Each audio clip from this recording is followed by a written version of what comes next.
Buenos días, buenas tardes. Ahora quisiera hablarles de un texto, de un capítulo de un texto llamado Historia de la locura en la época clásica, escrito por Michel Foucault. Ese capítulo es el titulado El Gran Encierro. ¿Qué quiero hablarles del Gran Encierro? Quiero hablarles del encierro de los pobres. Hoy en día estamos viviendo una época de cuarentena en la que la gran mayoría de personas estamos encerradas y estamos encerradas por una cuestión de salud. Bueno, el encierro de los pobres va a ser por otro motivo, ese es lo que les quiero presentar. Y el motivo va a ser el cambio en la visión teológica y el cambio en la visión del trabajo. Esos dos cambios se van a unir y va a generar el encierro de los pobres, el cual se efectúa, según Foucault, en este texto, en el siglo XVI, principalmente en Francia. ¿Qué ocurre? Empecemos con el cambio teológico. Tenemos una visión cristiana, tenemos una visión católica muy fuerte, que muestra al pobre, o que presenta al pobre como un ser casi que necesario para las poblaciones. Es decir, los poblados casi que necesitaban tener pobres por una razón muy fuerte. Y es que los cristianos, al ayudar al pobre, al ayudar al necesitado, podían con esos actos de ayuda ganar la salvación. Es decir, las acciones dentro del catolicismo ayudan a ganar las bendiciones de Dios y por lo tanto salvar nuestra alma después de la muerte.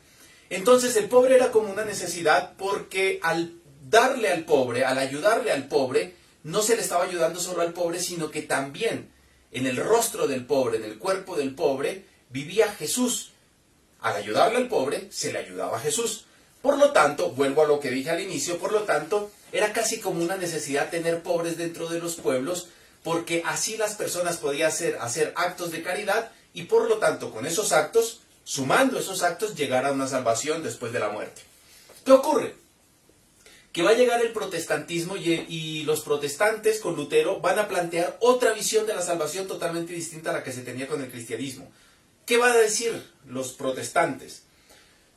Los luteranos protestantes van a decir que las personas cuando nacen, ya nacen salvadas o nacen condenadas. Es decir, que ningún acto que se haga en la vida va a ayudar en el plan de la salvación de cada persona porque las personas ya nacemos o salvadas o condenadas. Eso ya va a traer un inconveniente para los pobres. Volvamos a lo que había dicho antes. Los pobres eran vistos como personas casi que necesarias en los pueblos para lograr la salvación, porque con los actos ayudándoles se ayudaba a Jesús y por lo tanto podíamos lograr la salvación. Ahora ya cambia la visión. Si los actos que yo haga no me ayudan a salvarme porque yo ya estoy salvo o estoy condenado desde que nací, entonces ayudar a un pobre no me beneficia. Por lo tanto, de ser vistos como personas casi que necesarias, pongamos eso entre comillas, empezaron a ser vistos como un estorbo. ¿Por qué estorbo? Porque si ya no me sirven para el acto de la salvación, entonces ¿para qué están dentro del pueblo? Comienzan a ser una molestia. Ahora bien, esto se refuerza con otra visión que se va a tener, que va a producir el protestantismo, y es la visión de, bueno, nacemos y cuando nacemos estamos salvados o estamos condenados. Pero Dios debe colocar alguna marquita como para saber, alguna señal como para saber quién es de su agrado y quién no es tanto de su agrado. Y van a decir, los protestantes van a decir, bueno, la marca va a ser el dinero.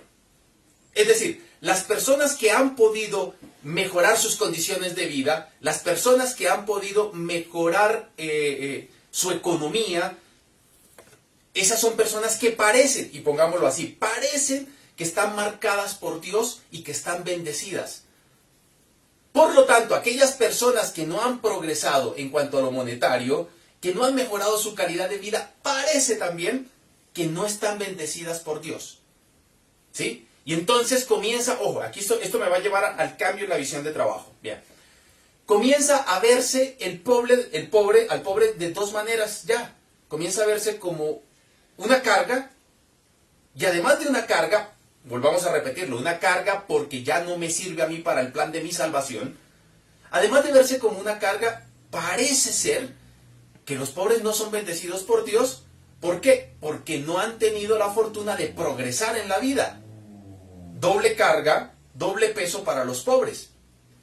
Ahora bien, ¿qué pasa con los pobres? que los pobres van creciendo y van creciendo y son más y son más y son más. Y la pregunta que se hacen es, bueno, ¿qué hacemos con tantos pobres? Bueno, recuerden que ya tienen esa carga teológica, ya está.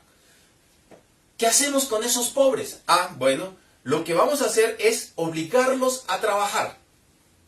Y aquí es donde hay un cambio en la visión del trabajo. Si el trabajo antes era visto como un castigo, recuerden lo que pasa con Adán y Eva cuando salen del paraíso, ¿sí? Tienen que ganar el pan con el sudor de la frente, y el trabajo va a ser el castigo por haber pecado, por haber comido del fruto prohibido por Dios. Bueno, ahora va a haber una inversión en esa visión del trabajo. Ya no se va a ver el trabajo como algo negativo, sino que se va a ver el trabajo como algo positivo, con valores implícitos que hacen que la persona, bueno, en la medida en que trabaje, en la medida que produzca, en la medida en que tenga dinero, en la medida en que mejore su calidad de vida, sea posible que sea bien vista por Dios. Entonces hay doble inversión, una inversión teológica y hay una inversión en la visión del trabajo. Como los pobres son muchos, la pregunta, vuelvo a repetirla, fue, ¿qué hacemos con tantos pobres? Bueno, los vamos a obligar a trabajar. ¿Cómo los obligamos a trabajar? Encerrémoslos. Y entonces sucede. Lo que dice Foucault es que sucede el encierro de los pobres en lugares particulares en los que se les daba comida, se les daba techo, se les daba ropa, pero tenían que producir.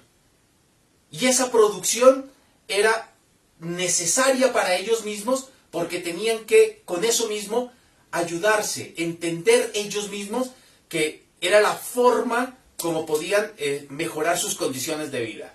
Bien, entonces, ¿qué es lo que muestra Foucault con esto? Foucault lo que muestra en el Gran Encierro es que se producen diferentes tipos de encierros.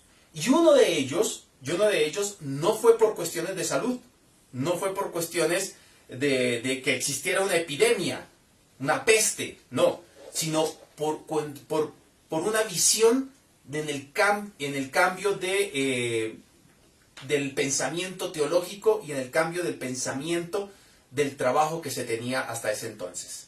Muy bien, con esto voy terminando, espero les haya gustado. En otra ocasión nos volveremos a ver. Hasta luego.